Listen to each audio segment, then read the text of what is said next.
잠깐 같이 하나님 앞에 기도드리겠습니다.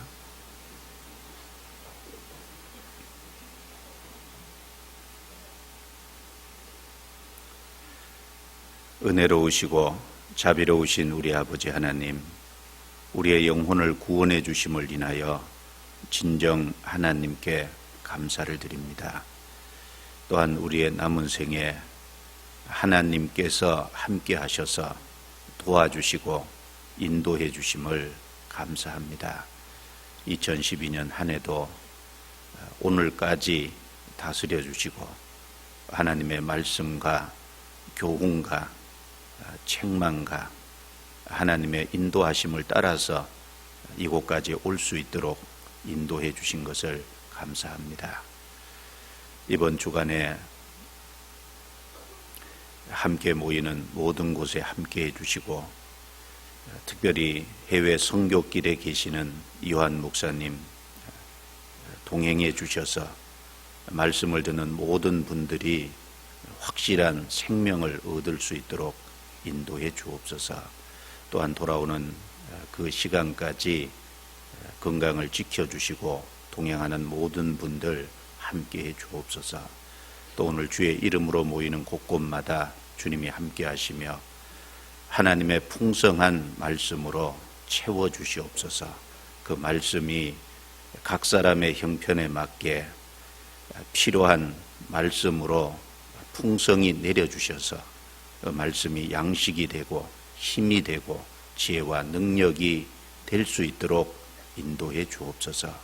우리 중에 병약한 분들 건강을 회복해 주시고 여러 가지 시련과 공고 가운데 계신 분들 일일이 함께 해주시며 도와주셔서 주님께서 붙잡아 주시고 또 그 고난과 어려움 속에서 주님을 의지하며 의탁할 수 있도록 도와주옵소서. 그 속에서 하나님의 말씀을 더욱 깨달을 수 있도록 인도해 주옵소서. 오늘 마땅히 함께 해야 됨에도 불구하고 함께하지 못한 성도 있다면 어느 곳에 어떠한 형편에 있든지 붙잡아 주시고 합당하신 은혜로 채워 주옵소서. 오늘 모든 시종을 주께 부탁을 드립니다. 저희를 구원해 주신 주 예수님 이름으로 기도 드려옵니다. 아멘.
우리 같이 던지고 저것의 인생의 거친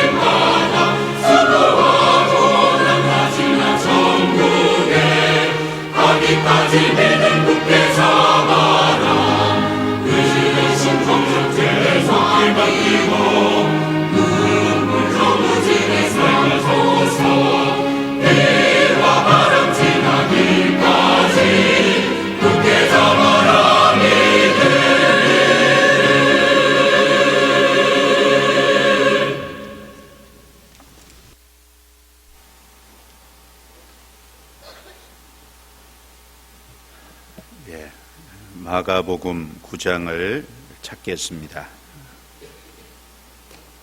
마가복음 9장 14절입니다.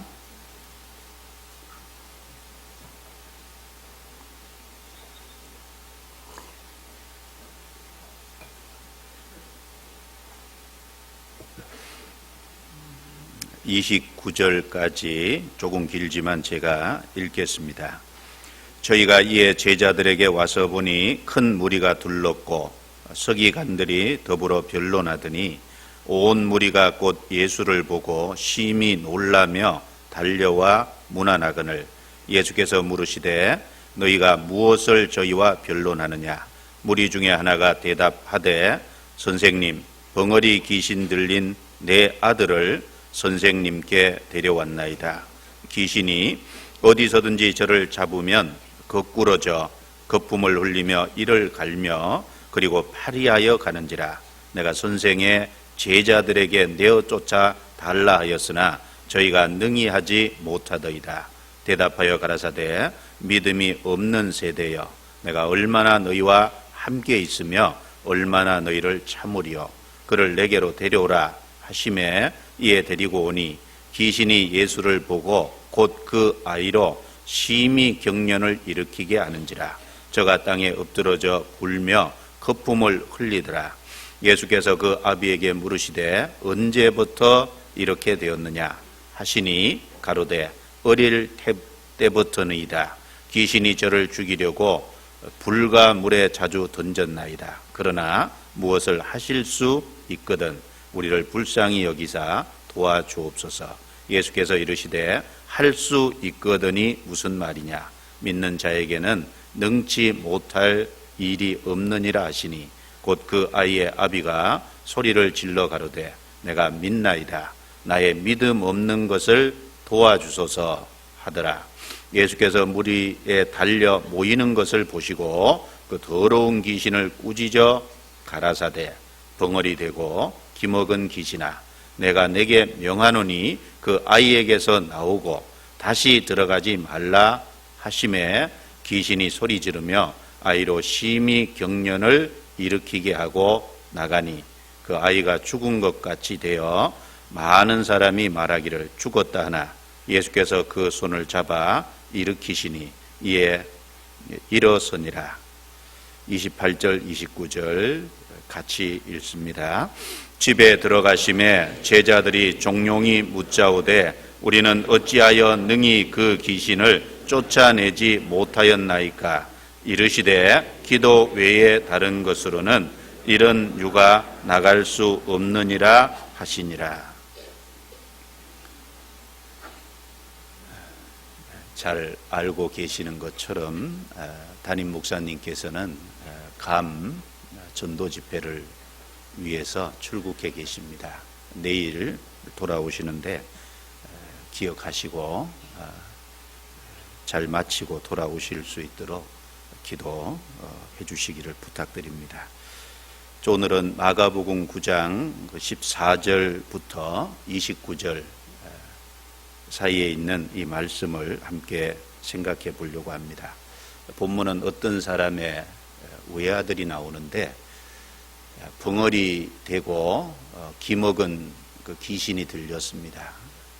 예수님의 제자들에게 고쳐달라고 데려왔지만 예수님의 제자들은 능히 고치지를 못했습니다. 그래서 예수님께 데려왔고 예수님은 그 외아들의 들린 귀신을 쫓아내 주시고 낫게 치료해 주셨습니다.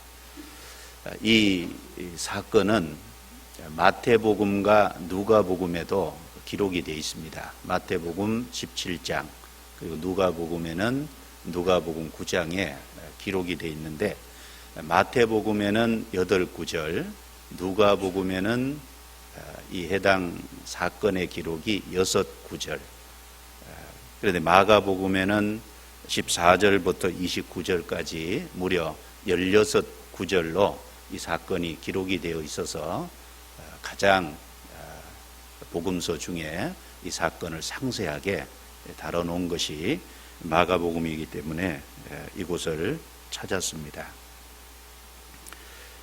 특히 여기는 믿음과 관계된 그 단어들이 많이 언급이 되고 있습니다.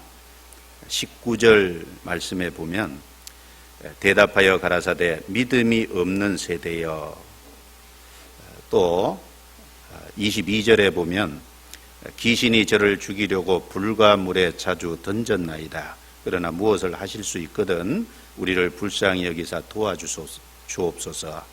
예수께서 이르시되 할 수 있거든이 무슨 말이냐, 믿는 자에게는 능치 못할 일이 없느니라 하시니, 믿는 자에게는 능치 못할 일이 없느니라. 그 예수님의 책망을 들은 그 아이의 외아들의 아버지가 내가 믿나이다, 나의 믿음 없는 것을 도와주소서. 또 나중에 제자들이 우리는 어찌하여 능히 귀신을 쫓아내지 못하였나이까. 예수님께서 이 마가복음에는 기도 외에 다른 것으로는 이런 유가 나갈 수 없느니라 라고 하셨지만, 마태복음에 보면 너희 믿음이 적은 영혼이라, 믿음에 대해서 믿음이 연약하기 때문에 실패했다는 것을 말씀합니다.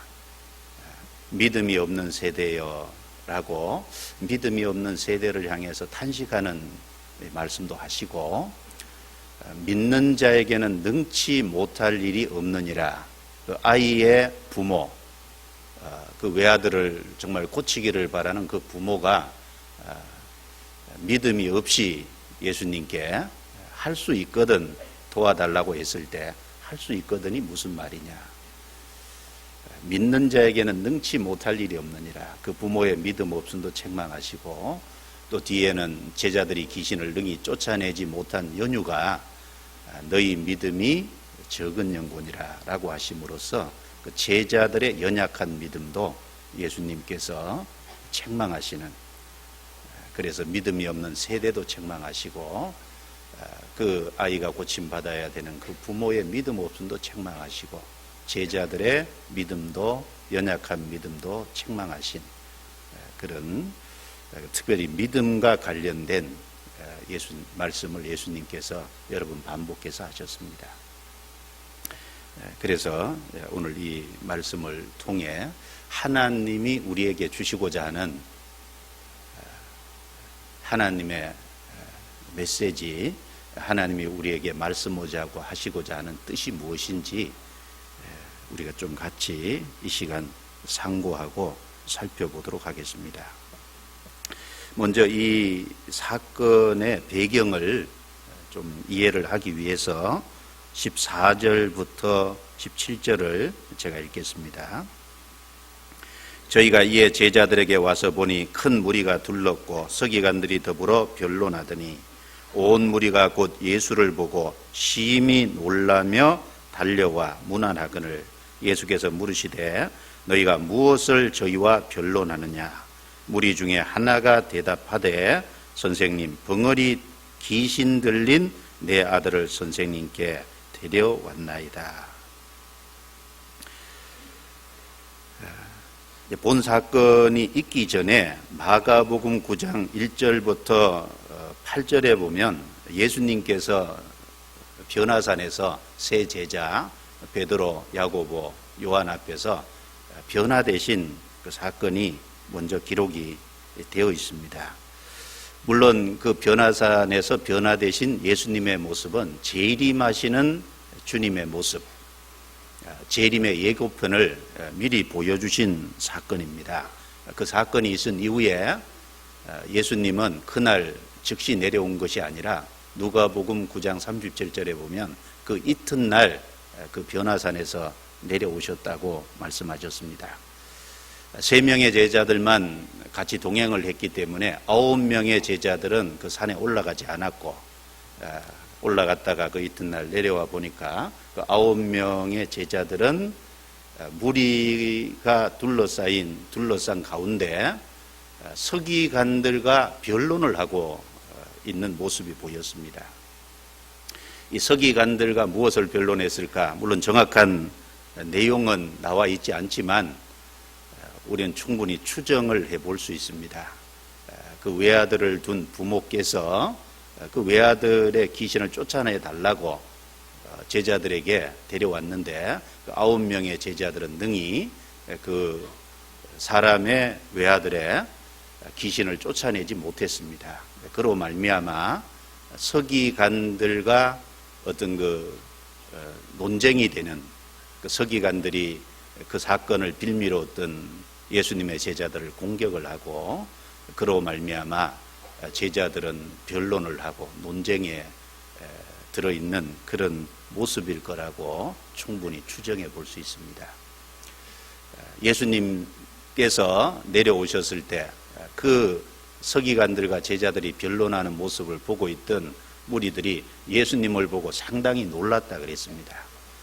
예수님의 제자들이 그 공경에 처해 있는 상황에서 예수님이 등장을 하셨으니까 그 무리들은 상당히 반갑게 예수님에게 달려가서 예수님을 맞이했습니다. 예수님이 제자들에게 물으셨습니다. 너희가 무엇을 저희와 변론하느냐? 물론 예수님은 그 상황을 모르실 리가 없습니다. 이미 모든 상황을 알고 계십니다. 다만 그렇게 물으시고 그 사건에 간섭하신 이유가 있습니다. 자신의 제자들이 그 연약한 믿음으로 인해서 그 아들의 귀신을 능히 쫓아내지 못함으로 인해서 공경에 처한 그 상황을 안타깝게 생각을 하셨을 것임에 틀림이 없습니다. 그래서 그 외아들의 귀신을 쫓아내 주시고 또 그 제자들이 왜 귀신을 쫓아내지 못했는지 그 실패한 이유가 무엇인지를 가르치시기 위해서 일부러 그 사건에 관여하시기 위해서 질문을 하신 것입니다. 그 부모는 제자들은 아무 말도 하지 않고 있는데 그 부모가 나타나서 자기 아이를 데려왔지만 제자들이 쫓아내지 못했으며 예수님께 데려왔다고 말을 했습니다. 물론 예수님은 그 아이에게 들린 귀신을 쫓아내 주셨고 치료해 주셨습니다. 그리고 나중에 제자들이 실패할 수밖에 없었던 그 이유가 무엇인지도 정확하게 나중에 교훈을 해 주셨습니다. 이 사건을 통해서 중요한 것들을 몇 가지 우리는 생각을 해봐야 되겠습니다. 먼저는 이 귀신이 어떤 사람의 외아들을 사로잡고 있는 이 모습을 통해서 사탄이 하는 역사가 무엇인지를 우리는 알 수 있고 또 하나는 예수님이 그 외아들의 귀신을 쫓아내 주신 사건을 통해서 하나님이 하시는 역사가 무엇이라는 걸 동시에 생각해 볼 수 있습니다. 그래서 이 세상에서 사탄이 하는 역사와 하나님이 하는 역사가 무엇인지를 이 사건은 잘 대조해 주고 있습니다. 먼저 그것을 생각해 보겠습니다. 18절을 보겠습니다. 18절. 이 어떤 사람의 외아들은 귀신이 들렸습니다. 그 귀신이 들렸기 때문에 귀신이 들림으로 인해서 기먹고 벙어리 됐다 그랬습니다. 25절에 예수님이 그렇게 말씀하셨죠. 귀신을 쫓아낼 때 벙어리 되고 기먹은 귀신아. 이것은 귀신이 들림으로 귀신에게 사로잡힘으로 인해서 기가 먹은 겁니다. 그리고 동시에 아무 말도 할 수 없었습니다. 들리지 않으니까 말할 수 없는 것은 너무나도 당연한 걸 겁니다. 그리고 18절에 보시면 그 아이의 부모가 아이의 상태를 설명한 내용을 보면 귀신이 어디서든지 저를 잡으면 거꾸러져 거품을 흘리며 이를 갈며 그리고 파리하여 가는지라. 아주 그 증상을, 그 상태를 아주 소상히 알았죠. 귀신이 어디선지 저를 잡으면 그 귀신에게 사로잡혀서 거꾸러져, 이거 이제 정확한 그 표현을 하면 거꾸러진다. 또 다른 말로 땅에 내동댕이 친다. 아이에게 귀신이 들려서 귀신이 공격을 하면은 그 아이가 땅에 거꾸러진다는 겁니다. 땅에 내동댕이 쳐지는. 그리고 나중에 내게 데려오라 라고 말씀하셨을 때 20절에도 보면 저가 땅에 엎드러져 굴며 그랬죠. 땅에 엎드러져서 대굴대굴 아주 구르는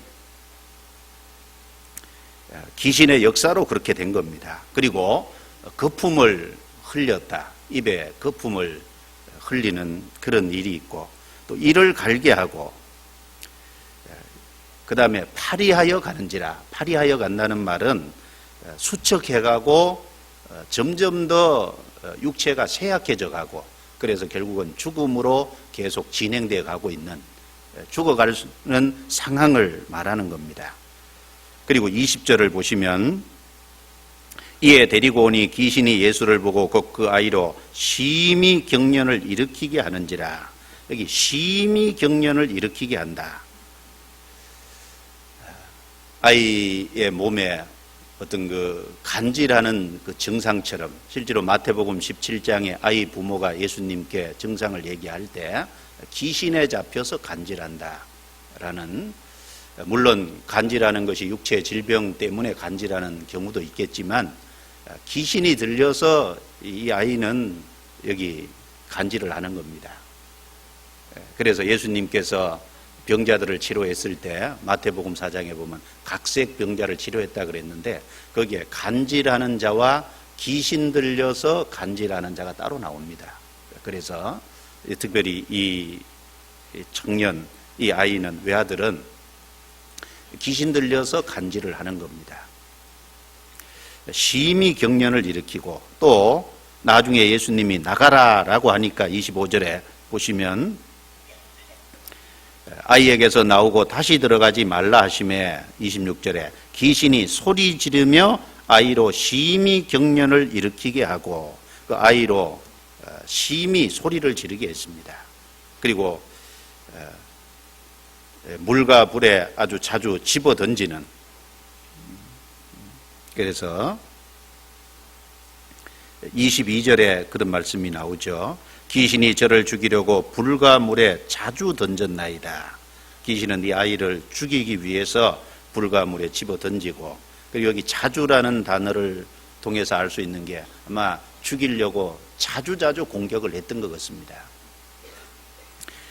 그래서 비교적 이 마가복음 9장에는 이 귀신에 사로잡혀서 하는 그 아이의 행동이 아주 여러 가지로 소상하게 자세히 묘사가 되어 있습니다. 이것은 무슨 모습일까요? 이것은 사탄의 역사에 사로잡혀 있는, 사단의 건세 아래에 있는 인간의 모습을 아주 잘 나타내 준 묘사라고 여겨집니다. 사단의 역사를 통해서 그 사탄은 어떤 일을 주로 합니까? 여기 귀신이 들림으로 말미암아 듣지 못하고 말하지 못했다라는 말처럼 사단은 먼저 하나님의 말씀을 듣지 못하게 하고 말하지 못하게 합니다. 하나님의 말씀을 듣지 못하게 방해하죠. 하나님의 말씀을 듣지 못하도록 막는 역사를 합니다. 그리고 듣지 못함으로 인해서 하나님의 말씀을 깨닫지 못하니까 당연히 입으로는 하나님의 말씀을 할 수가 없습니다. 이사야 29장 11절 12절 말씀에 보면 그러므로 모든 묵시가 너에게는 마치 봉한 책의 말이라. 이것을 유식한 자에게 주며 이르기를 그대에게 청하노니 이를 읽으라 하면 봉하였으니 우리는 못하겠노라. 무식한 자에게 주며 이르기를 그대에게 청하노니 이를 읽으라 하면은 우리는 무식하다 대답한다 그랬습니다. 그렇죠. 유식한 자는 봉했으니 읽지 못하겠다고, 무식한 자는 무식해서 모르겠다고. 그렇습니다. 하나님의 말씀을 깨닫지 못한, 구원받지 못한 사람들의 상태입니다. 성경에 대해서 도무지 봉안책처럼 그 성경에 무엇을 말씀하려고 하는지 그 깨닫지 못한 모습들, 그 깨닫지 못하도록 방해하고 막고 있는 것이 그 하나의 사단의 역사입니다. 디모데후서 3장에 보면 항상 배우나 마침내 진리의 지식에 이를 수 없느니라. 항상 배우는 어떤 사람은 계속해서 말씀도 듣고 전도 집회도 듣고 그런데 못 깨달아요. 그 못 깨닫는 그 이유 중에 하나가 마귀가 막고 있는 걸 겁니다. 그리고 여기 아이를 땅에 내동댕이 치고 아이로 땅에 엎드러져 대굴대굴 구르게 했다는 것처럼 이 모습처럼 사탄의 역사는 오로지 사람으로 하여금 땅의 것을 추구하고 땅에 붙어서 살도록 그렇게 하는 것이 사탄의 역사입니다.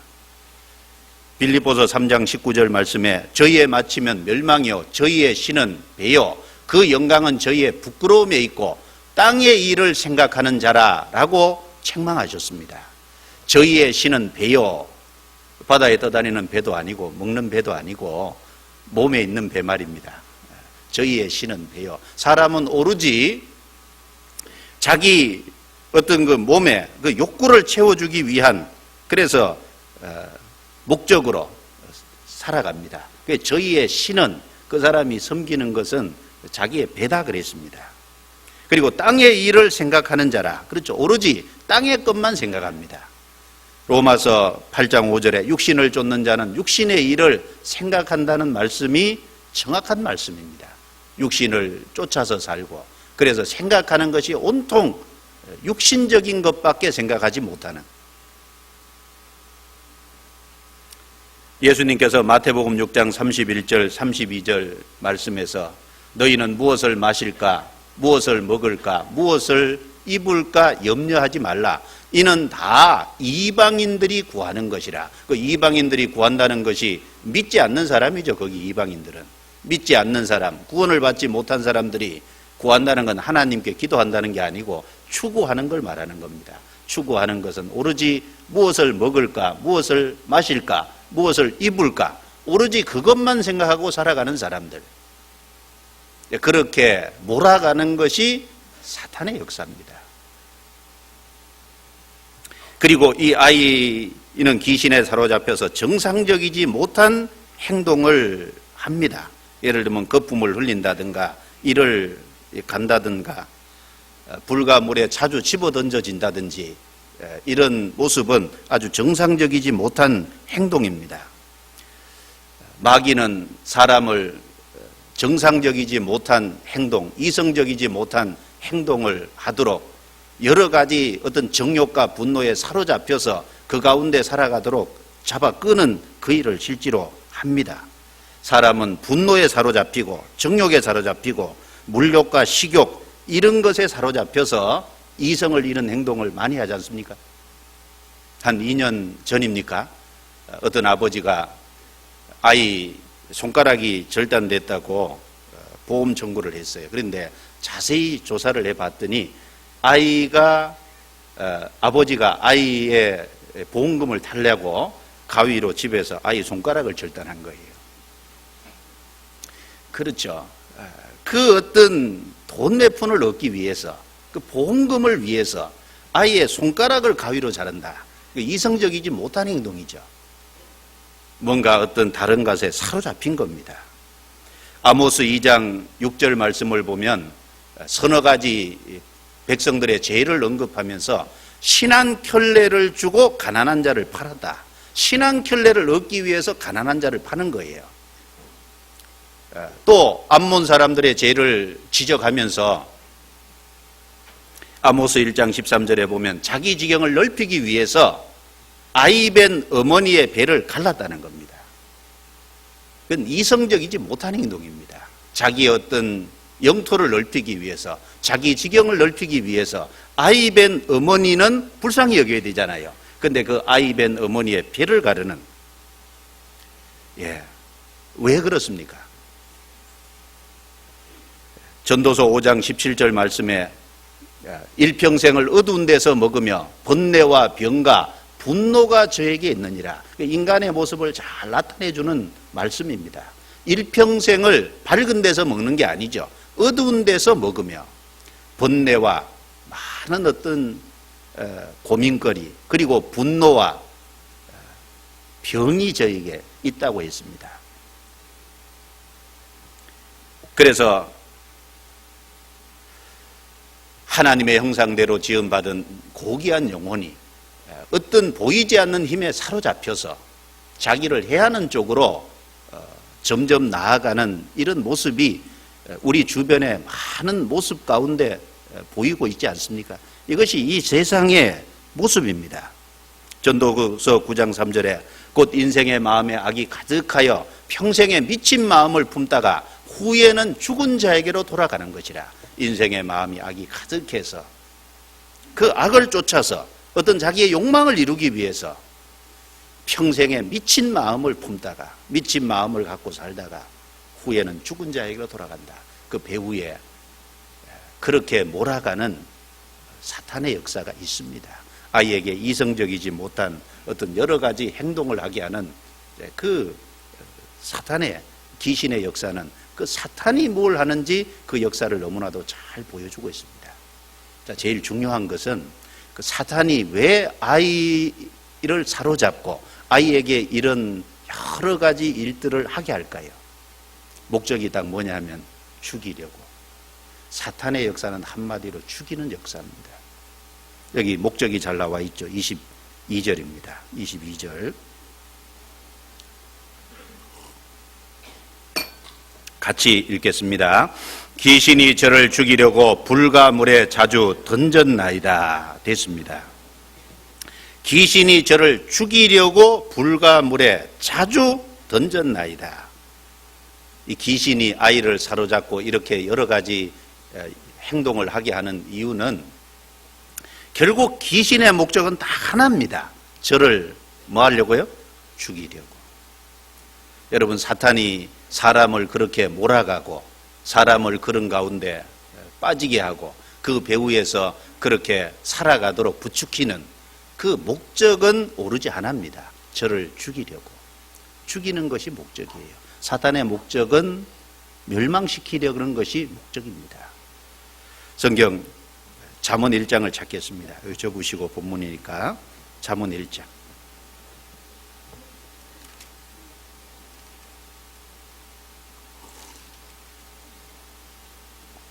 13절부터 19절까지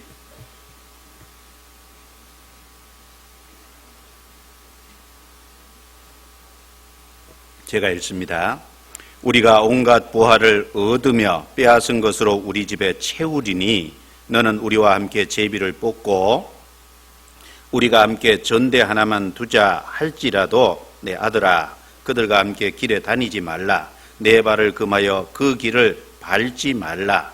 대저 그 발은 악으로 달려가며 피를 흘리는 데 빠름이니라. 무릇 새가 그물 치는 것을 보면 헛일이겠거늘 그들의 가만히 엎드리면 같이 읽습니다. 자기의 피를 흘릴 뿐이요 숨어 기다리면 자기의 생명을 해할 뿐이니 무릇 이를 탐하는 자의 길은 다 이러하여 자기 생명을 잃게 하느니라.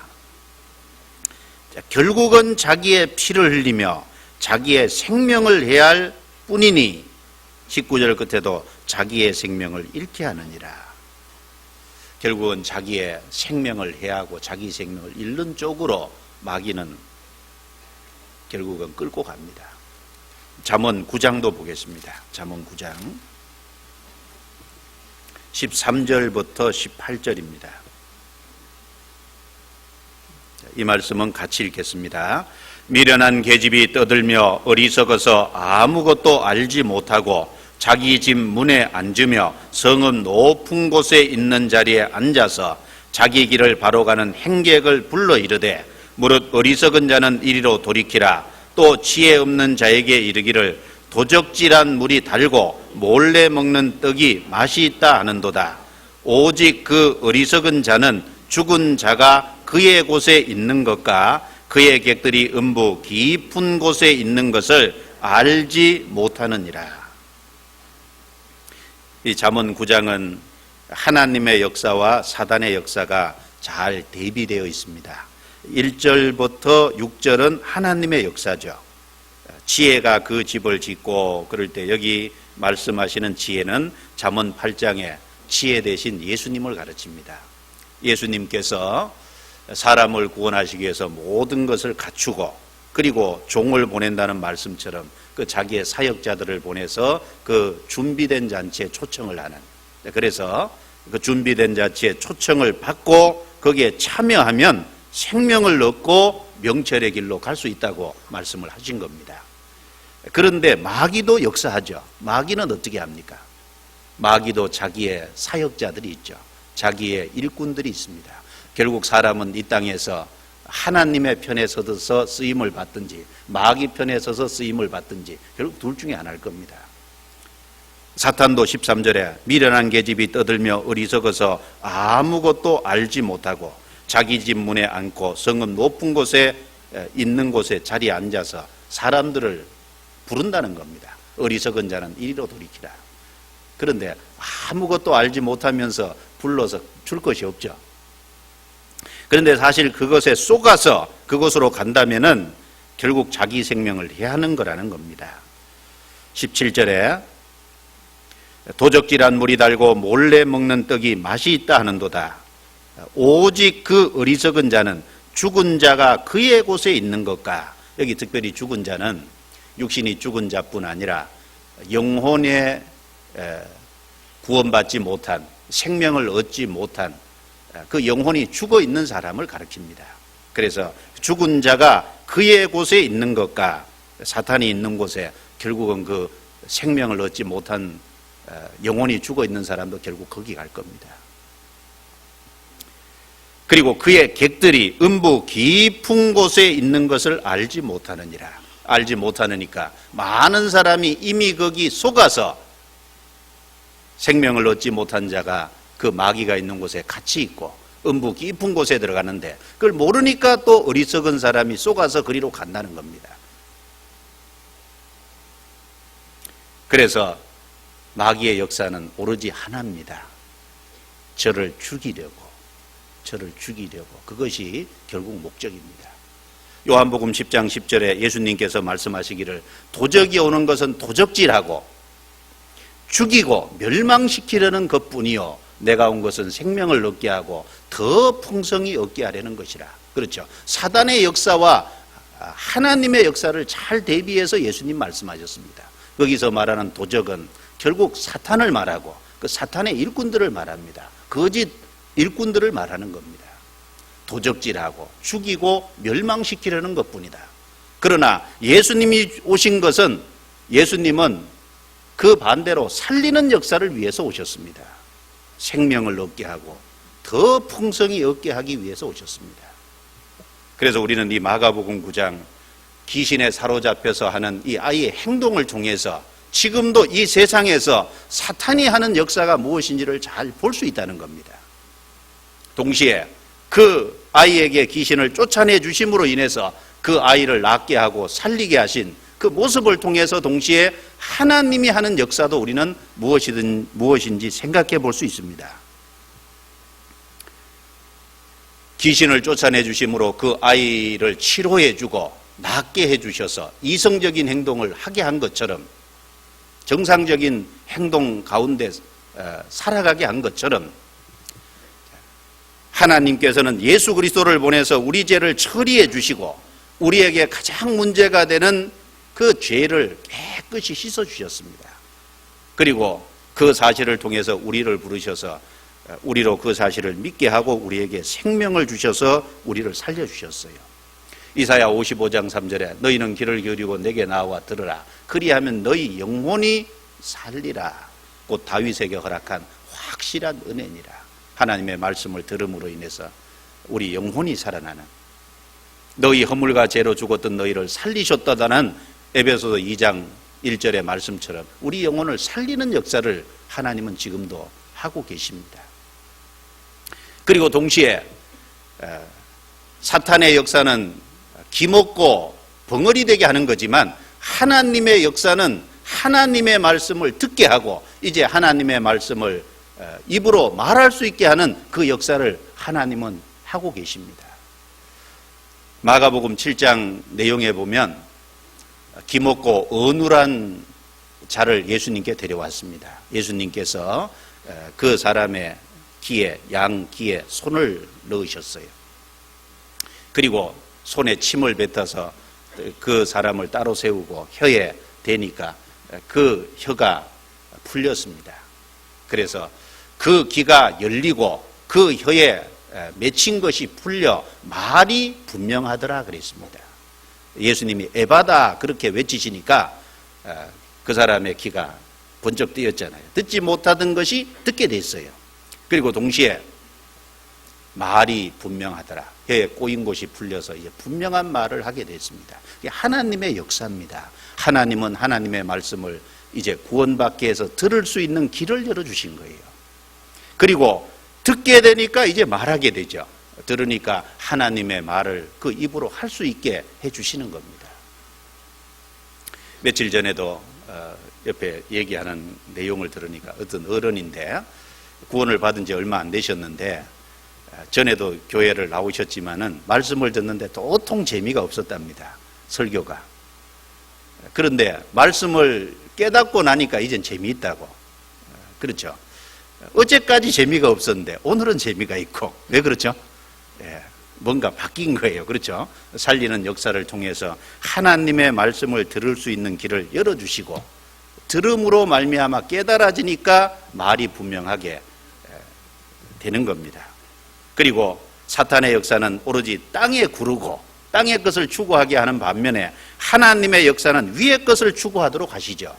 골로새서 3장 1절 2절 말씀에 그러므로 너희가 그리스도와 함께 다시 살리심을 받았으면 위의 것을 찾으라. 거기는 그리스도께서 하나님 우편에 앉아 계시느니라. 위의 것을 생각하고 땅의 것을 생각지 말라. 이는 너희가 죽었고 너희 생명이 그리스도와 함께 하나님 안에 감추었음이니라 그랬습니다. 구원을 받으면은 아직 육신의 재성이 있어서 세상에 딸려가는 것도 있지만 기본적인 우리 영혼의 마음은 위의 것을 추구하도록 되어 있습니다. 위의 것을 생각하도록 되어 있습니다. 그래서 아래 것에서 세상에서 구별되게 되어 있습니다. 잠언 15장 24절 말씀에 지혜로운 자는 위로 향한 생명길로 말미암음으로 아래에 있는 음부에서 떠나게 되느니라. 그렇죠. 위로 향한 생명길로 가게 됩니다.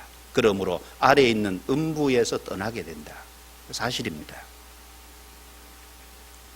그리고 정상적이지 못한 행동, 마귀에게 사로잡혀서 이성적이지 못한 그 행동에서 벗어나서 이제는 성령을 따라서 살아가는 삶으로 바뀝니다. 그래서 에베소서 4장 22절 23절에 보면 유혹의 욕심을 따라 썩어져가는 구습, 이제 그곳에서 우리는 점점 벗어나는 거예요. 그리고 성령을 따라서 의와 진리의 거룩함으로 지으심을 받은 새 사람을 입었기 때문에 이제는 새 사람답게 행동하고 새 사람답게 살아가는 그 말과 행동, 언행이 바뀌게 되어 있습니다. 그게 하나님의 역사입니다. 그리고 사탄의 역사로 말미암아 물과 불에 자주자기를 집어던지는 것처럼 구원받지 못한 사탄에게 사로잡혀 있으면 무엇을 하든지 결국은 자기를 해하는 쪽으로 인생을 살아가는 겁니다. 그러나 구원을 받으면 이제 해하는 쪽이 아니죠. 자기의 영광스러운 죽음 건너편의 내세를 준비하는 그 자기의 영원한 하나님 앞에 섰을 때 상을 쌓는 그런 삶으로 바뀌어가지 않습니까? 그것이 하나님의 역사입니다. 그래서 이 마가복음 9장에 이 아이의 귀신에 사로잡힌 아이의 그 모습을 마가는 성령의 도우심을 받아서 아주 그 구체적으로 증상을 자세히 말해놨는데 그것이 결국은 사탄의 역사로 말미암은 우리 자신의 모습, 그리고 거기에서 건진받았을 때 하나님의 역사가 무엇인지를 잘 설명해 주기 위한 말씀입니다. 불어 자세히 기록해 놓으신 겁니다. 마가복음 9장 다시 넘기겠습니다. 첫 번째는 그것을 생각할 수 있고, 마가복음 9장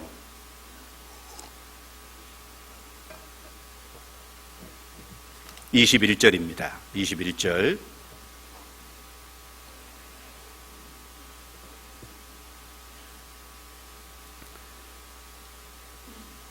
같이 읽겠습니다. 예수께서 그 아비에게 물으시되 언제부터 이렇게 되었느냐 하시니 가로되 어릴 때부터니이다.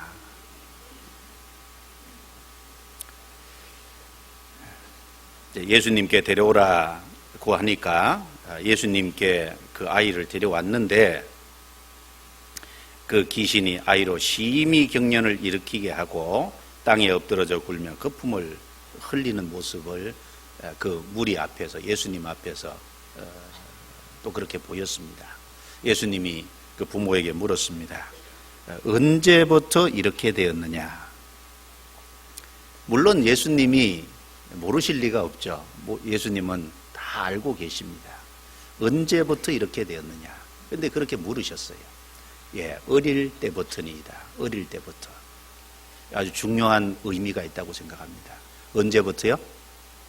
어릴 때부터. 이 어린아이 때가 중요하다는 것을 일부러 부각시키기 위해서 주님은 일부러 물으신 겁니다. 언제부터 이렇게 되었느냐? 예, 어릴 때부터니이다. 우리는 이 말씀을 통해서 좀 깊이 생각을 해봐야 된다고 생각합니다. 사람은 날 때부터, 어린 아이 때부터 죄성이 있습니다. 그래서 어릴 때부터 죄의 기질에 사로잡힐 수 있습니다. 그리고 동시에 여기 귀신이 어릴 때부터 이 아이를 사로잡았습니다. 어릴 때부터니까 지금 이 부모가 아이를 예수님께 데려왔을 때는 꽤 장성한, 아마 청년이 돼 있을 수도 있을 겁니다. 꽤 아마 성장한 다음이었을 거예요.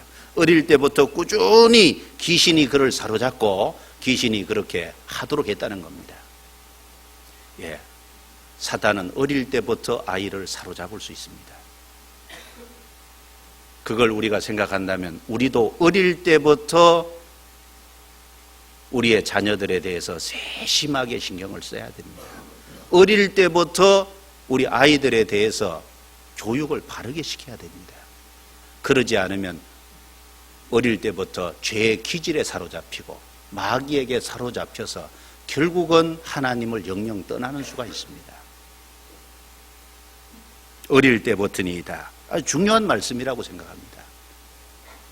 마가복음 10장, 한 장 뒤로 넘기겠습니다. 마가복음 10장 13절부터 16절까지입니다. 13절부터 16절까지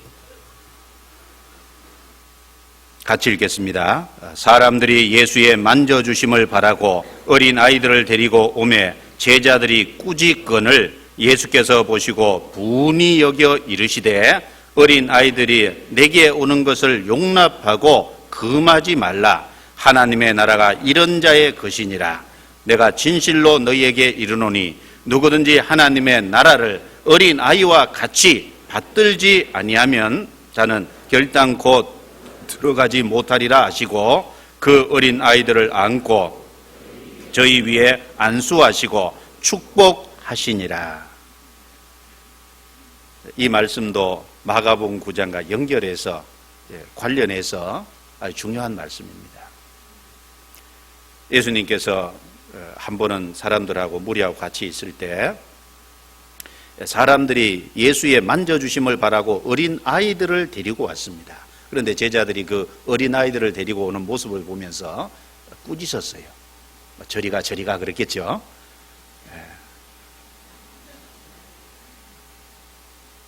그런데 예수님께서 그걸 보셨어요. 예수님께서 분이 여겨 이르시되, 물론 거룩한 분노입니다. 예수님 웬만하시면 분을 잘 안 내십니다. 예루살렘 성전에 올라가셨을 때 그 하나님을 섬겨야 할 거룩한 기도의 장소가 온갖 그 장사하는 것으로 바뀌어 있는 것을 보시고 노건으로 채찍을 만들어서 막 휘두르시는, 이것도 분을 내신 거죠. 거룩한 분노입니다. 그런데 여기 또 분이 여겨 이르시되, 여기 또 분이 여겨 이르시되 분노하셨다고 되어 있습니다. 어린아이들의 내게 오는 것을 용납하고 금하지 말라. 하나님의 나라가 이런 자의 것이니라 라고 하시면서 그 아이들을 만져주시고 안고 그 아이들에게 안수하시고 축복해 주셨다고 말씀했습니다. 예, 사람은 어린 아이 때부터 예수님께 가까이 나아가야 됩니다. 어린 아이 때부터 예수님께 가까이 나아가지 않으면 예수님이 아닌 마귀에게 사로잡힐 수 있습니다. 예수님은 그걸 잘 아신 겁니다.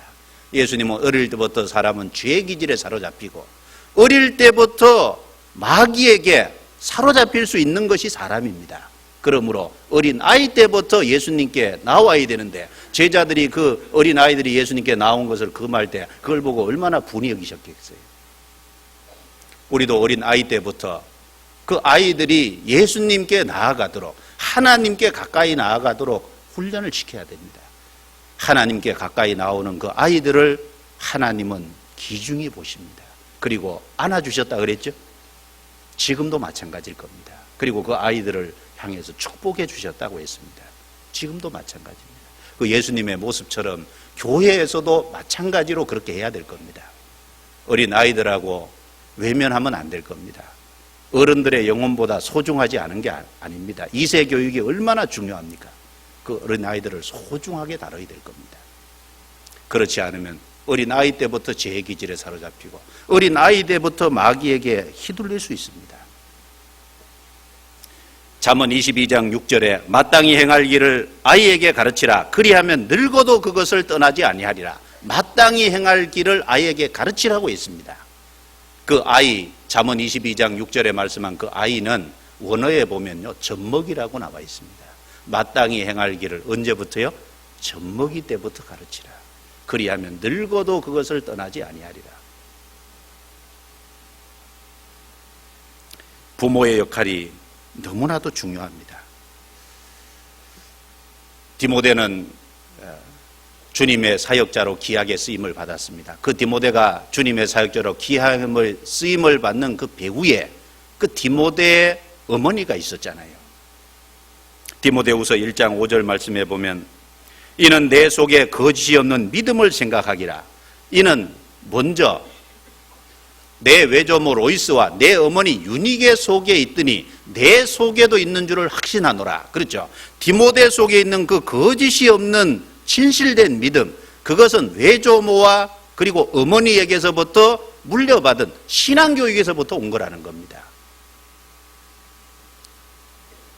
그 어머니는, 그 할머니는 자기 디모데의 어머니에게 신앙교육을 잘 시켰고 디모데의 어머니는 디모데에게 또한 신앙교육을 잘 시킨 겁니다. 그래서 물론 그가 확실히 처음에는 깨닫지 못했을지라도 나중에 바울을 만남으로 인해서 확실한 믿음을 갖게 됐고 바울과 함께 동역하는, 그리고 바울이 떠난 이후에도 오랫동안 복음을 전하는 그 일에 귀중하게 쓰임을 받은 겁니다. 어릴 때부터 하나님을 가까이 하고 경외하게 만드는 그 부모의 신앙교육의 배후에 있었습니다. 모세가 위대하게 쓰임을 받을 수 있는 가장 첫 단추는 그 어머니 요게벳으로부터 시작을 한 겁니다. 물론 짧은 기간이지만 모세는 어머니 요게벳으로부터 신앙교육을 받았습니다. 아마 어머니는 모세에게 너는 이스라엘 사람이라고, 이스라엘 사람이라는 걸 잊지 말라고, 그리고 하나님의 약속이 있는 민족이라고 막 계속 일러줬을 겁니다. 그 첫 단추가 결국은 그 어머니에게서부터 그랬습니다. 다윗도 어려서부터 신앙적인 부모로부터 배우고 교육을 받은 겁니다. 다윗의 아버지 이새는 신앙인이었습니다. 물론 그 어머니도 그렇습니다. 그래서 시편 71편 17절에 보면 하나님이여 나를 어려서부터 교훈하셨으므로 내가 지금까지 주의 증거를 전하나이다 라고 말씀했습니다. 어려서부터 하나님이 나를 교훈하셨다. 다윗이 어려서부터 누구에게 하나님의 교훈을 받았을까요? 두말할 것 없이 부모일 겁니다. 그 부모인 이새에게서 신앙교육을 받은 겁니다. 그래서 사무엘하 23장에 그 다윗이 시편을 쭉 쓰면서 이새 아들이라고 아주 자랑스럽게 생각했습니다. 왜? 그 이새가 신앙인이기 때문에 그 부모를 자랑스럽게 다윗은 이새 아들이라고 얘기를 하고 있는 겁니다.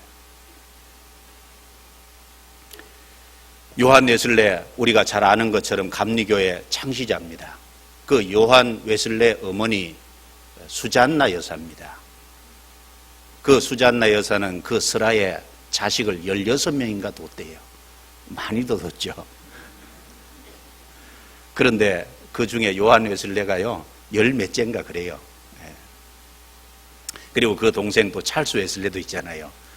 그런데 그 수잔나 여사가 그 16명의 자녀를 기른 그 자녀 교육을 시킨 걸 보면 참 지혜롭게 교육을 잘 시킨 겁니다. 16명 같으면 요즘에 한 명도 감당 못 하는데, 한 명도 막 감당 못해서 교회 모임 나오는데 쩔쩔매고 그렇죠? 집에서 한 명 하는데 힘드는데 16명이나 그러면서 아주 지혜롭게 그 자녀들을 신앙인으로 길렀잖아요. 여기 나중에 그 어머니가 자녀들을 어떻게 쭉 길렀는지 그 자녀 교육에 대한 것을 그 요한 웨슬레에게 나중에 네가 참고했으면 좋겠다. 자녀 교육에 대해서 쭉 써보낸 편지가 있어요. 그 편지가 사실 유명합니다. 인터넷 같은 데 한번 열어보세요. 유명한 그 편지입니다. 그리고 또 자녀 교육에 대한 그걸 잘 읽어보면은 중요한 지침도 좀 교훈도 얻으리라고 생각합니다. 링컨 대통령 정치를 잘 했죠. 그런데 그 링컨 대통령의 배후에 그 어머니들이 있었습니다. 어머니들이라고 하는 건 낳은 어머니 그리고 나중에 기른 어머니 다르잖아요. 그 낸시와 사라인데 낸시와 사라 두 사람도 역시 신앙인이었습니다. 링컨 대통령을 낳아주신 어머니는 링컨이 8살인가 9살에 세상을 떠났다 그러잖아요. 그리고 죽으면서 링컨에게 유명한 유언을 했죠. 성경책을 아들에게 주면서 이것은 우리 조상적부터 읽어오던 성경이다. 그리고 내가 읽어서 낡았지만 이거 우리 집에 가보란다. 내가 네게 많은 땅을 물려주는 것보다 이 성경책 하나를 물려주는 걸 기쁘게 생각한다. 너는 이 성경을 읽고 성경대로 살아가는 사람이 되어다오. 하나님을 사랑하고 사람을 사랑하는 사람이 되어다오. 그것이 낸시 여사 링컨의 어머니가 죽으면서 링컨에게 남긴 마지막 유언이랍니다. 링컨은 그 성경책을 부지런히 읽었다 그랬죠. 나중에 백악관의 대통령이 되어서도 나중에 꾸준히 항상 성경을 읽었다고 합니다. 그 옆에 참모들이 증언하잖아요. 그리고 그를 기른 어머니 사라도 신앙인이었기 때문에 링컨에게 신앙교육 그리고 책을 가까이 할 것을 계속 주문하고 부탁을 하고 그렇게 되도록 교육을 시켰다고 이제 알려져 있습니다. 어쨌든 훌륭한 그 신앙인이 태어나려면 그 배후에 부모의 역할이 아주 중요합니다. 부모의 역할. 마땅히 행할 것을 아이에게 가르쳐. 그리하면 늙어도 그것을 떠나지 아니하라. 우리 깊이 생각해 봐야 됩니다. 언제부터 이렇게 됐느냐? 어릴 때부터니이다. 그 말씀도 기억해야 될 거예요. 어릴 때부터니이다. 그러면 어린아이 때부터 무엇을 심어줘야 될까요? 우리는 어린아이 아주 어렸을 때부터 좀 심어줘야 될 것이 있죠. 첫 번째는 하나님을 높이는 것, 하나님을 경외하는, 하나님을 높이는, 그리고 하나님의 말씀을 가까이 하는 걸 어릴 적부터 좀 심어줘야 되잖아요. 다른 것보다도. 하나님을 경외하는 생활, 그게 습관이 되도록. 그리고 동시에 어릴 적부터 우리가 꼭 가르쳐야 될 것이 있습니다. 순종하는 것. 하나님과 하나님의 말씀, 그리고 부모에게 순종하는 것. 부모에게 순종하는 것은 하나님께 순종하는 첫걸음이 됩니다. 부모에게 순종의 교육을 받지 못하면 하나님께 순종하는 것 그 아이는 배우지 못할 겁니다. 부모에게 순종하는 것을 배우지 못한 자녀들이 하나님께 어떻게 순종할 수 있을까요? 부모에게 순종하는 그 모습을 생활을 배울 때 하나님께도 순종하는 것이 뭐라는 걸 알아갈 겁니다. 순종하는 것을 가르쳐야 돼요. 어릴 적부터. 아이들을 귀중히 여겨야 되고 아이들이 하나님 앞에 나오도록 도와야 되지만 그렇다고 아이들이 멋대로 하는 걸 놔두라는 말은 아니죠. 그거하고 구분을 분명히 해야 될 겁니다. 그리고 아이 때부터 좋은 습관을 가지도록 아이를 교육해야 될 겁니다. 좋은 습관. 그래서 어떤 연구를 한 연구를 보면요 이런 내용이 있습니다. 사람은 95%가 습관에 따라서 행동을 한답니다. 자기의 습관을 따라서 결국 95%가 행동을 한대요. 행동하는 그 모습을 쭉 살펴보면 어릴 적부터 좋은 습관을 길러준다는 건 아주 좋을 것 같습니다. 그래서 부지런한 거, 그리고 동시에 자기가 뭘 맡았으면 그 책임을 어릴 적부터 다 하는 습관들, 그 좋은 습관을 길러줘야 되잖아요. 마가복음 9장 다시 보겠습니다. 마가복음 9장. 그래서 예수님이 우리에게 그 중요한 것을 가르쳐주기 위해서 언제부터 이렇게 되었느냐, 그것을 말씀하셨다는 걸 우리는 배울 수 있습니다. 17절 18절을 제가 읽겠습니다. 무리 중에 하나가 대답하되 선생님, 벙어리 귀신 들린 내 아들을 선생님께 데려왔나이다. 귀신이 어디서든지 저를 잡으면 거꾸러져 거품을 흘리며 이를 갈며 그리고 파리하여 가는지라. 내가 선생의 제자들에게 내어 쫓아 달라 하였으나 저희가 능히 하지 못하더이다. 여기 또 하나 우리 중요하게 생각해 볼 것이 있죠. 아이의 부모는 예수님의 제자들에게 그 자기의 외아들을 데려왔는데, 그 독자 외아들이라는 말씀은 마가복음에는 없는데 누가복음에는 외아들이라고 돼 있어요. 독자라고 돼 있습니다. 데려왔는데 그 제자들이 고치지 못했어요. 내어 쫓아달라 하였으나 저희가 능히 하지 못하더이다. 그래서 17절에 선생님께 데려왔나이다. 아이의 부모는 예수님의 제자들이 고치지 못하자 예수님께 포기하지 않고 직접 데려왔습니다. 이것은 아주 지혜로운 모습이라고 할 수 있습니다. 예수님이 세우신 일꾼이 고치지 못할 때 일꾼을 세우신 예수님께 직접 데리고 나오는 현명한 처사죠. 예수님은 홀로 진정한 의사고 홀로 진정한 목자가 되십니다. 사람은 단지 통로에 불과하다는 것을 우리는 여기서 배울 수 있습니다. 물론 하나님이 세우신 일꾼이 중요하죠. 그 일꾼을 존중히 여기라는 말이 있습니다. 그러나 일꾼의 배후에 계신 하나님을 더 깊이 생각을 해봐야 될 겁니다. 고린도전서 3장 6절 7절 말씀에 나는 심었고 아볼로는 물을 주었으되 오직 하나님은 자라나게 하시나니 그러므로 심는 이와 물 주는 이는 일반이 돼 오직 자라나게 하시는 이는 하나님뿐이니라. 그렇죠. 바울 사도는 복음을 전했고 아볼로는 그 구원받은 사람에게 물을 줬습니다. 그러나 복음을 전해서 즉 씨를 뿌리는 일을 해도 싹이 나게 하는 것은 주님이 하시는 역사입니다. 물을 주는 양육하는 일에 쓰임을 받아서도 자라나게 하는 건 하나님의 역사입니다. 오직 하나님이 하십니다. 오직 하나님이 유일한 의사시고 유일한 목자십니다. 다만 그 씨를 뿌리는 일, 물 주는 일에 쓰임을 받는 사람은 일반이고 자기의 행한 대로 다만 상을 받을 뿐이니라 그랬습니다. 그런데 어떤 사람들은 통로가 되는 일꾼들에게는 나아가는데 하나님에게는 진정으로 나아가지 않는 사람들이 있는 것 같습니다. 그것도 잘못된 겁니다. 개인적으로 어떤 어려움, 개인적으로 어떤 것을 결정하기 어려울 때 교회에서 세운 하나님이 세우신 일꾼들에게 찾아가는 것은 좋은 거죠. 의견을 구하고 또 서로 교제하는 속에 하나님의 뜻이 무엇인가 생각해 보는 건 좋을 것입니다. 그러나 먼저는 하나님께 나아가야 됩니다. 먼저 일꾼들에게 나오기 전에 하나님께 간절히 기도하셔야 될 겁니다. 하나님이 그 일꾼들을 통해서, 일꾼들의 입을 통해서, 일꾼들의 통해서 하나님의 말씀을 통해 그 뜻을 나타내 주시기를 간절히 구하고 와야 될 거예요. 아마 그런 마음 없이 나온다면 그것도 합당하지 않을 겁니다. 유일한 의사, 유일한 목자는 우리가 하나님이시라는 걸 명심해야 될 겁니다. 베드로가 고넬료 집에 초청을 받았을 때 베드로가 자기 집에 들어온 것을 보면서 고넬료는 사도행전 10장 33절에 이렇게 말했습니다. 이제 우리는 주께서 당신에게 명하신 모든 것을 듣고자 하여 다 하나님 앞에 있나이다.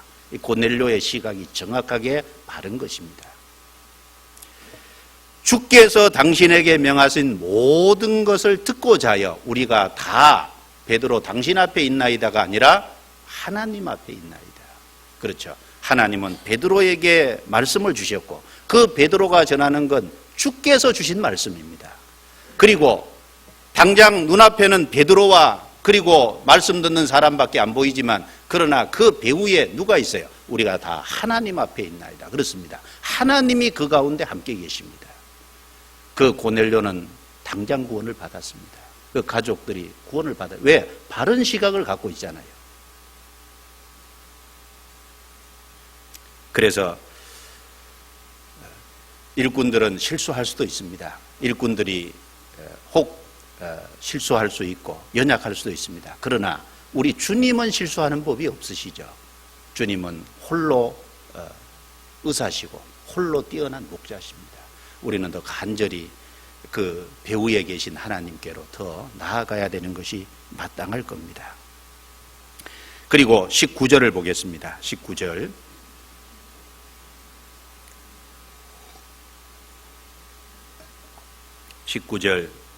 같이 읽겠습니다.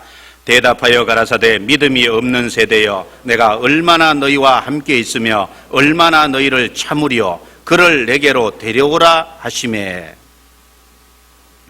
믿음이 없는 세대여 내가 얼마나 너희와 함께 있으며 얼마나 너희를 참으리요.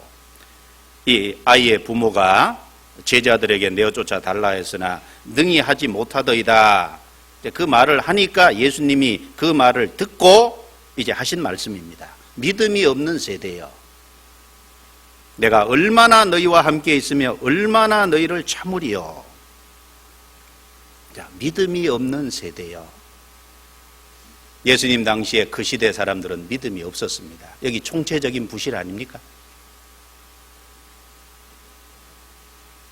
여기 믿음이 없는 세대라고 책망하실 때 여기는 거기 모여있는 그 서기관들 그리고 그 둘러서 있는 많은 군중들 그 포함됩니다.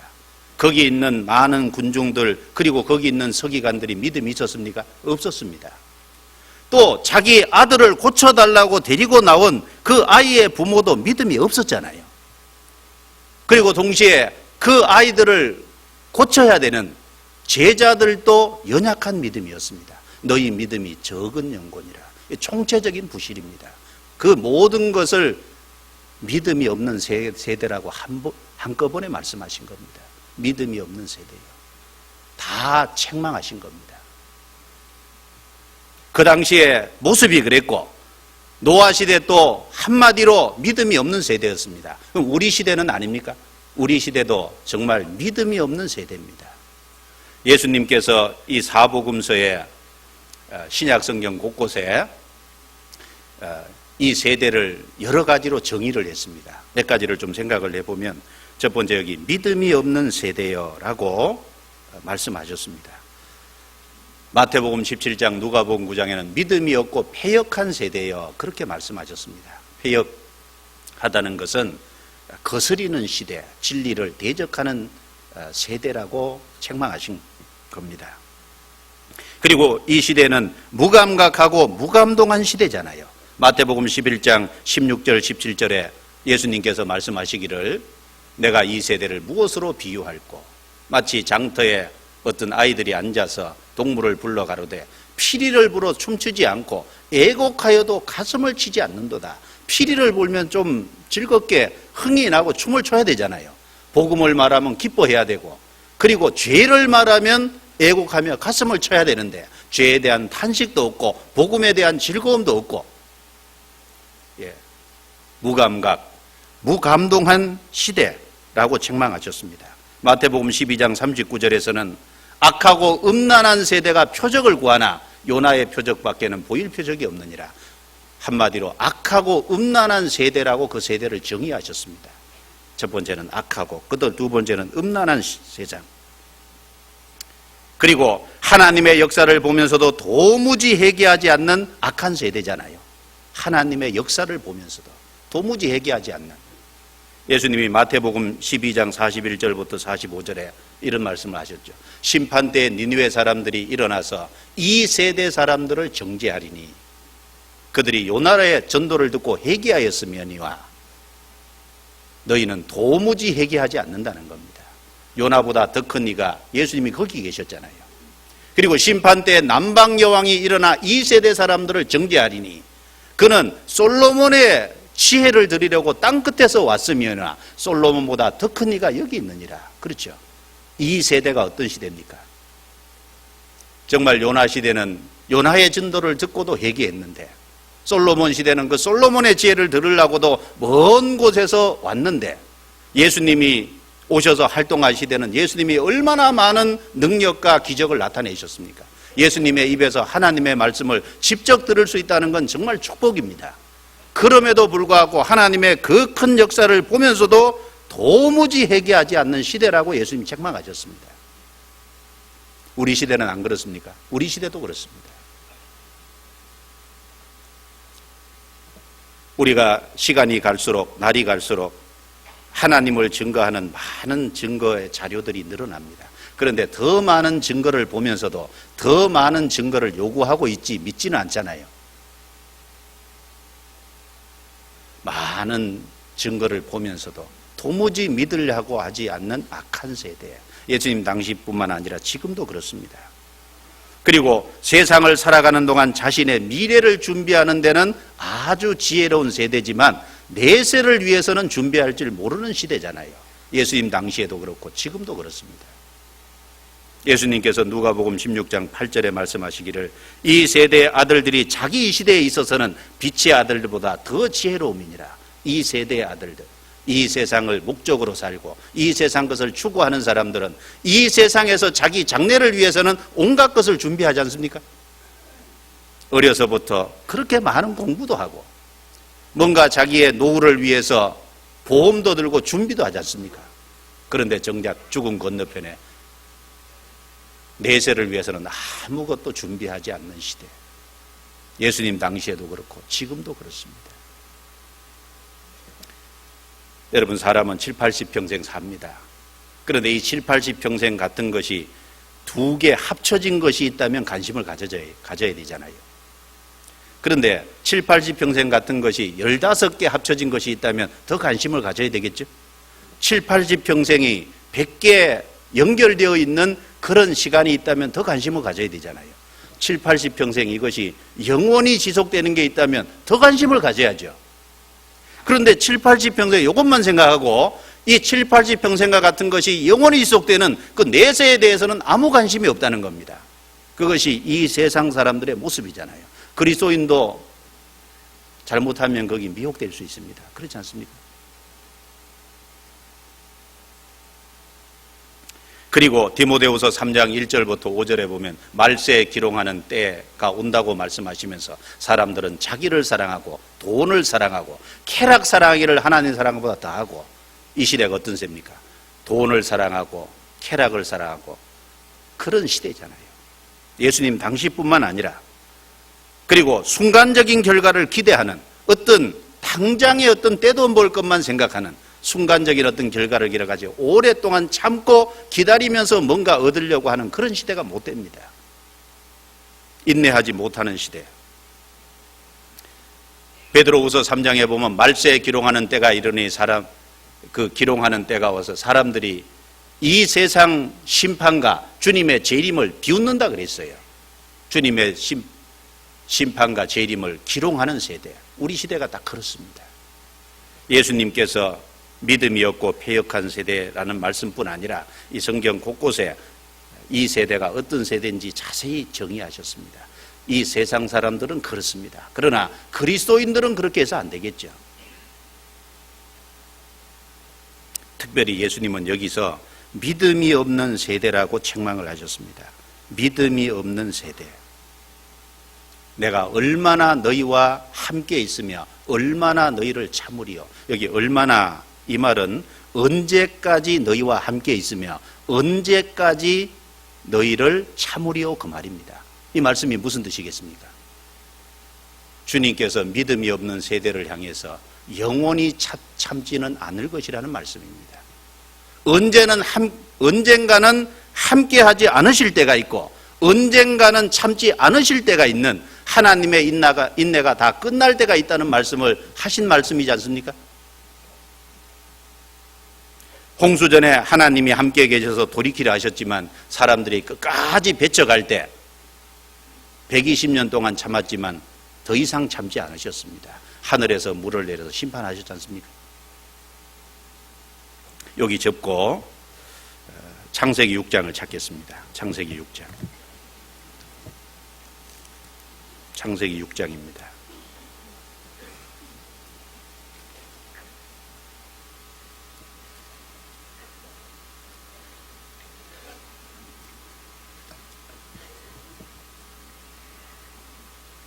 창세기 6장 1절 제가 했습니다. 사람이 땅 위에 번성하기 시작할 때 그들에게서 딸들이 나니 하나님의 아들들이 사람의 딸들의 아름다움을 보고 자기들의 좋아하는 모든 자로 아내를 잡는지라. 여호와께서 가라사대 나의 신이 영원히 사람과 함께하지 아니하리니 이는 그들이 육체가 됨이라. 여기에서 나의 신이 영원히 사람과 함께하지 아니하리니, 여기 함께하지 않는다, 이 말씀이 다른 번역에는 씨름하지 아니하리니 이렇게 번역이 되어 있습니다. 영원히 함께하지 않는다, 그 말씀은 지금까지는 같이 해왔다는 겁니다. 비록 사람이 죄를 짓고 사람이 악을 추구하고 그렇게 살아왔어도 오래 참고 그래도 인내하시면서 그들의 죄와 씨름해 오셨습니다. 그런데 더 이상 그들과 함께하지 않는다는 말은 그들의 죄와 더 이상 씨름하지 않고 하나님의 인내가 닿을 때 심판하신다는 말씀이잖아요. 13절입니다. 보겠습니다. 같이 읽습니다. 하나님이 노아에게 이르시되 모든 혈육 있는 자의 강포가 땅에 가득하므로 그 끝날이 내 앞에 이르렀으니 내가 그들을 땅과 함께 멸하리라. 그 끝날이 내 앞에 이르렀으니, 그렇죠, 하나님이 그들과 함께 계셔서 그들의 죄와 씨름하시는, 그래서 그들을 돌이키려고 하시는 그 끝날이 내 앞에 이르렀으니, 결국은 하나님이 떠나시니까 심판이 내려왔지 않습니까? 북이스라엘을 향해서 하나님은 오래 참으셨습니다. 그런데 그들이 돌이키지 않자 19명의 왕이 여로보암 때부터 지나가면서 한 사람도 하나님을 제대로 섬기는 왕이 없었습니다. 그들은 베델과 단에다가 금송아지를 만들고 그 금송아지가 애굽에서 자기를 이끌어 올린 신이라고 믿었습니다. 하나님이 오랫동안 참아주셨습니다. 그런데 하나님의 인내가 다했습니다. 하나님께서 그들과 씨름하지 않고 떠나버리셨습니다. 비록 그 북이스라엘의 죄를 돌이키기 위해서 엘리야 같은 위대한 선지자도 보내주시고 엘리사 같은 위대한 선지자도 보내주셨잖아요. 그러나 그들이 돌이키지 않았습니다. 호세아 9장 어떻게 되는지 보죠. 호세아 9장. 호세아서는 북이스라엘의 죄를 책망하신 내용이죠. 호세아 9장 12절입니다.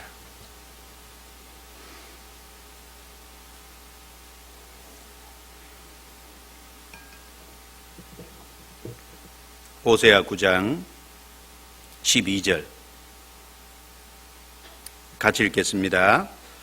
혹 저희가 자식을 기를지라도 내가 그 자식을 없이 하여 한 사람도 남기지 아니할 것이라.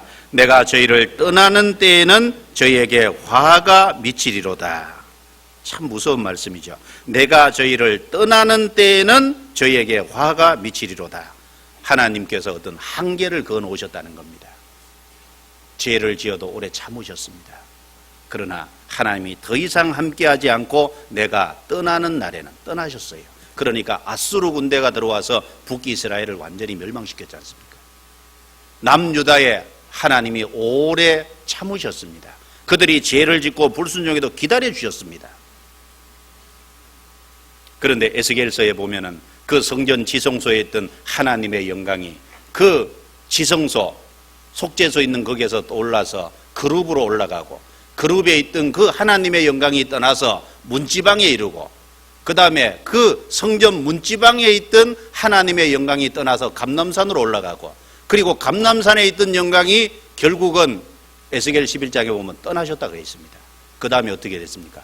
바벨론이 들어와서 예루살렘 성전을 완전히 파괴하고 가난한 사람 일부만 남겨두고 몽땅 잡아갔지 않습니까? 하나님의 영광이 떠날 때, 하나님의 인내가 다할 때 있다는 것을 말씀하신 겁니다.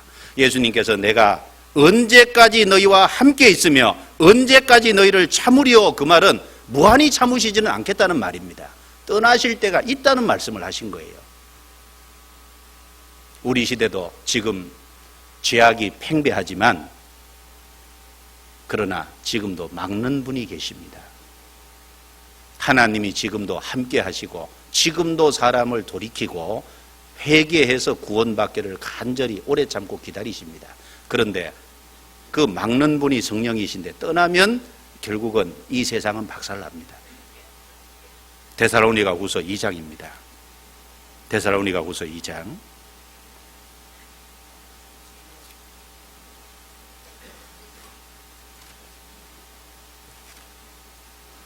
데살로니가후서 2장입니다.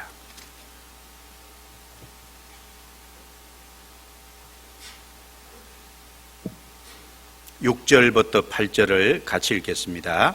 저로 하여금 저의 때에 나타나게 하려 하여 막는 것을 지금도 너희가 안 하니 불법의 비밀이 이미 활동하였으나 지금 막는 자가 있어 그 중에서 옮길 때까지 하리라. 그때 불법한 자가 나타나리니 주 예수께서 그 입의 기운으로 저를 죽이시고 강림하여 나타나심으로 패하시리라. 여기 저는 적그리스도를 가리키죠. 적그리스도가 나타나려고 하지만 막는 것을 지금도 너희가 안 하니 불법의 비밀이 이미 활동하였으나 지금 막는 자가 있어. 교회에 역사하고 계시는 성령께서, 교회 머리로 계시는 주님께서 막고 계셔요. 불법의 비밀이 크게 역사하지 못하도록 시한을 두고 계십니다. 그런데 주님이 재림하시면 그 교회가 들림을 받잖아요. 성령께서 교회 속에 역사하시던 그 성령께서 같이 올라가십니다. 그러면 이 세상에 심판이 집행되는 겁니다. 소돔성을 멸망시키지 않게끔 제한하려면은 10명의 의인이 있으면 하나님께서 소돔성을 망하지 않게 해준다 그랬습니다. 소돔성이 아무리 타락을 했어도 의인 10명이 있었다면 진짜 안 망했거든요. 의인 10명 때문에 안 망할 수 있었던 겁니다. 그런데 의인 10명이 없어서 망했지 않습니까? 예레미야 5장에 보면은 공의를 행하며 진리를 행하는 사람 한 사람이 예루살렘 안에 없어서 바벨론이 들어와서 예루살렘을 심판했잖아요. 그러니까 하나님이 그렇게 하게 하신 겁니다. 사무엘 선지자가 있을 때는요, 이스라엘 땅에 블레셋 사람들이 못 쳐들어왔어요. 사무엘이 그 블레셋을 막는 병기였거든요. 엘리야와 엘리사 선지자가 있을 때는 그 엘리야와 엘리사 선지자가 이스라엘의 군대였거든요. 그들이 적이 들어오는 걸 막고 있었습니다. 노아 시대 때 하나님의 물심판을 급속하게 진행하게 만든 것이 무엇인지 아십니까? 셋의 후손들, 구원받았다고 하는 사람들이 가인의 후손들과 섞이는 것 때문에 하나님의 심판이 급격하게 내려온 겁니다. 우리 시대도 교회와 그리고 구원받은 성도들 그리고 구원받은 각 개인들이 어떻게 살아가냐에 따라서 다를 겁니다. 틀림없이.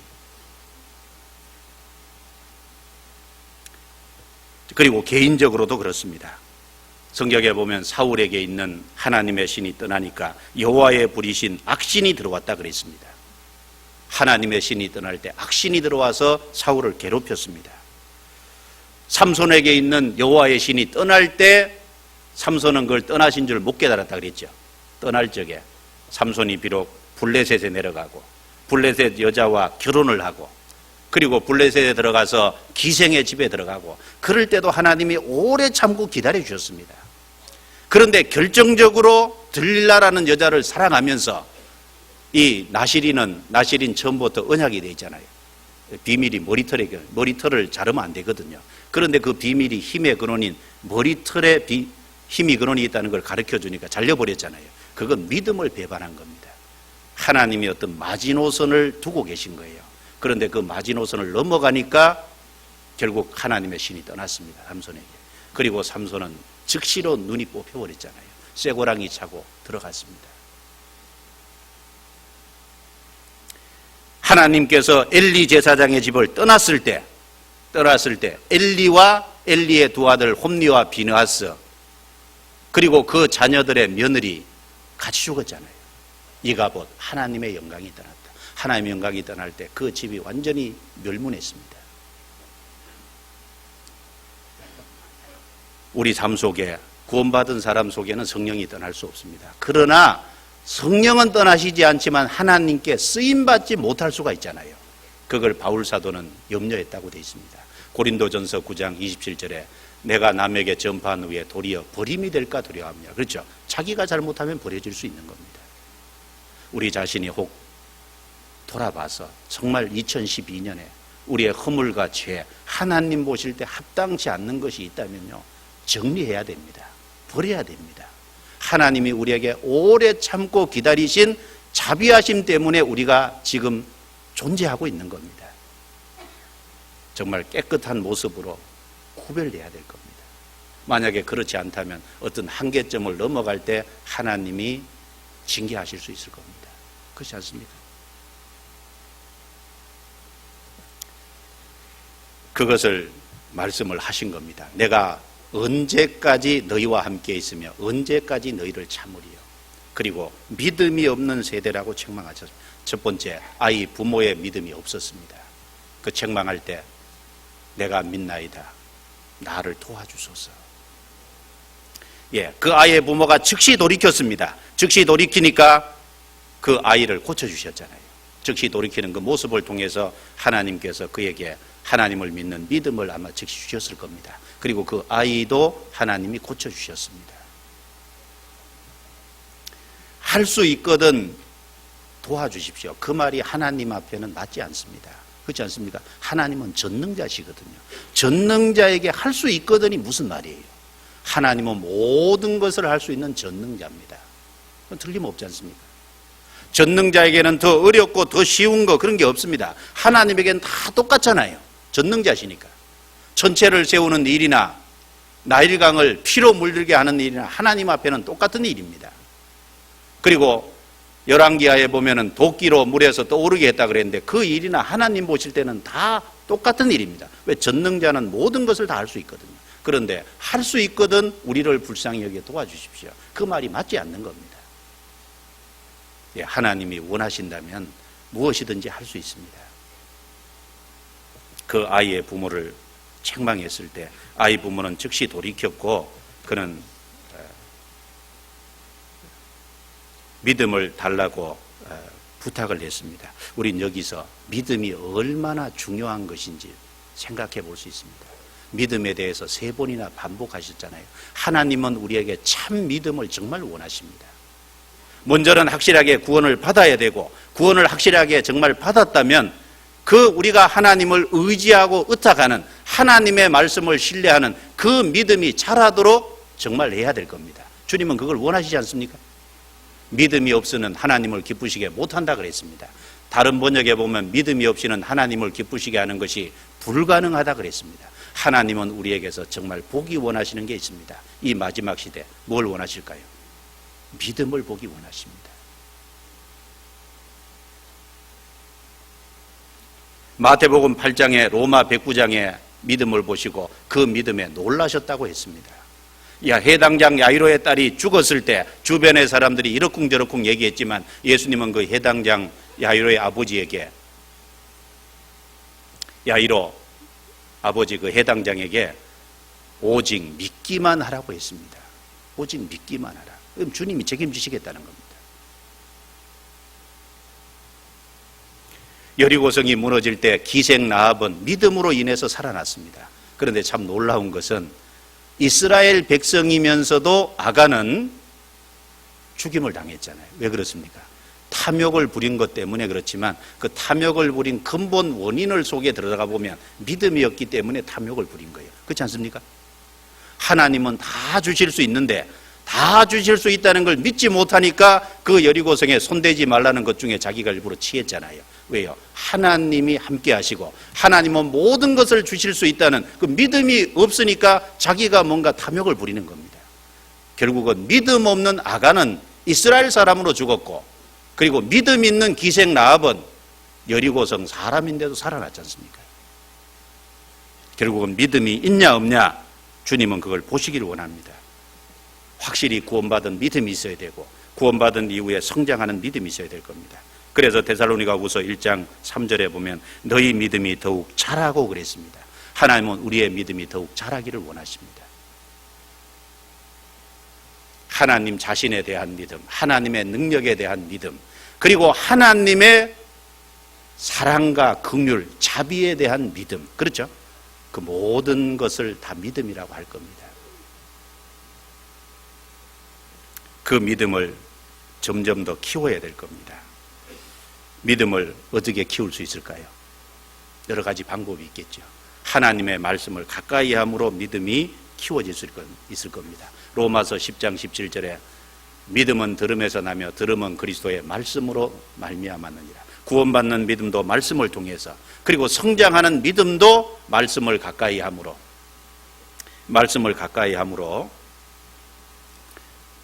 말미암아서 말씀을 깨닫는 만큼 그 믿음이 성장할 겁니다. 또 기도하는 교통 속에서, 하나님과 기도하는 속에서 믿음이 성장할 겁니다. 그리고 교회 안에서 성도와의 믿음의 교제 가운데서 믿음이 성장할 수 있을 겁니다. 그래서 빌레몬서 1장 6절에 이로써 내 믿음의 교제가 우리 가운데 있는 선을 알게 하고 그리스도께 미치도록 역사하느니라.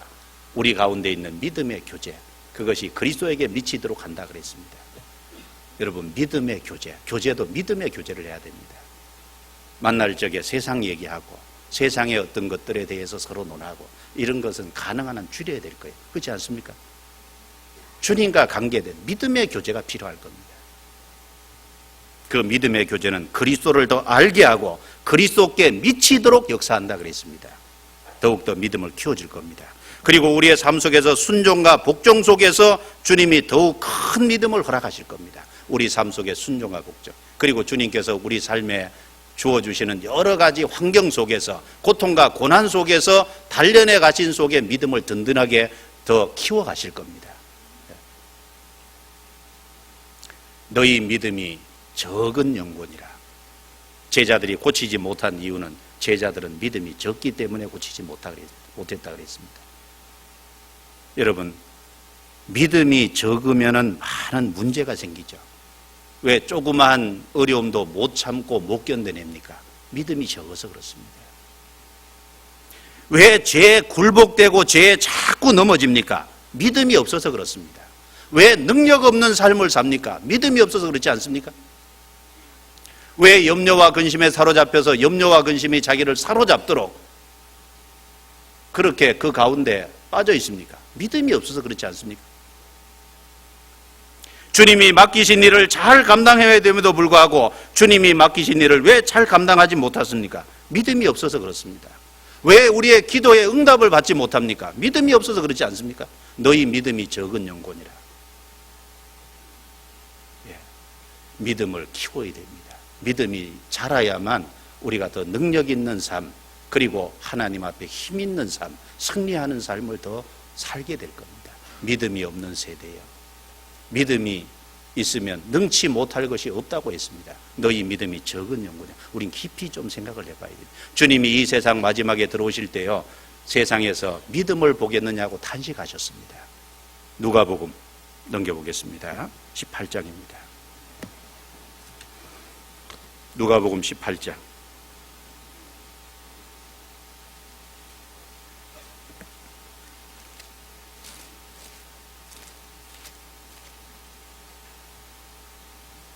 누가복음 18장 8절입니다.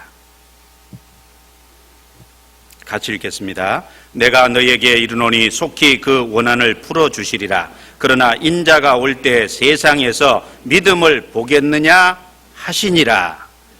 이 앞에 내용을 보면 불의한 재판관에게 항상 가서 강청하는 그 가부의 모습, 불의한 재판관이 하나님도 두려워 아니하고 사람도 무시하지만 그 정말 강청하는 것 때문에 나중에 도와줬다. 그런데 하나님은 택하신 자들의 그 부르짖는 것을 듣지 아니하시겠느냐? 속히 들어주시리라. 그러나 인자가 올 때, 재림하실 때 믿음을 보겠느냐? 이게 구원받은 믿음을 말하는 것보다도 구원받은 이후에 그 가부가 강청하는 것 같은 간절히 강청함으로 결국은 주님의 역사를 땅에 이루어지게 하는 그 하나님의 능력을 경험하는 그런 믿음을 볼 수 있겠느냐. 그래서 마태복음 17장에는 어찌하여 쫓아내지 못하니까 너희 믿음이 적은 영혼이라. 마가복음에 누가복음에는 뭐라고 돼 있냐면은 기도 외에는 이런 것이 나갈 수 없느니라. 기도는 뭡니까? 주님의 능력이 땅에 이루어지도록 하게 하는 하나님이 주신 수단이잖아요. 맞죠? 간절히 강청하는 주님의 능력으로만 될 수 있을 겁니다. 그런데 그 주님의 능력은 우리가 간절히 구할 때 주십니다. 왜 제자들이 쫓아내지 못했습니까? 주님께 간절히 구하지 않은 거예요. 주님께 간절히 의지하지 않은 겁니다. 그들의 믿음이 적은 용고입니다. 그래서 이 마가복음 내용 속에 정말 중요한 많은 내용이 있습니다. 믿음이 없는 세대여, 너희 믿음이 적은 영혼이라. 믿는 자에게는 능치 못할 일이 없느니라. 한번 깊이 한번 생각해 보십시오. 그리고 우리에게 자녀가 있다면은 어릴 때부터 귀신에게 사로잡힐 수 있다는 걸 명심해야 됩니다. 어릴 때부터 세심한 주의가 필요한 거예요. 그리고 하나님의 역사가 무엇인지를 우리는 깊이 생각해 봐야 되겠습니다. 자, 기도드리겠습니다. 하나님 감사합니다. 오늘 말씀을 통해 또 우리에게 주시고자 하는 내용이 무엇인지 함께 배울 수 있도록 도와주신 걸 감사합니다. 각 사람의 형편과 상황을 하나님이 아시오매 채워주시고 각 사람 형편에 맞는 말씀을 심령 속에 붙잡게 해주셔서 우리 삶이 능력 있는 삶이 되도록 도와주옵소서. 이 마지막 때 우리가 하나님 앞에 합당한 삶을 살아감으로 더욱 하나님의 영광만이 드러나기를 원합니다. 교회에서 계획하고 하고자 하는 모든 일 가운데 주께서 함께해 주옵소서. 우리를 구원해 주신 주 예수님 이름으로 감사드리며 기도드리옵니다. 아멘.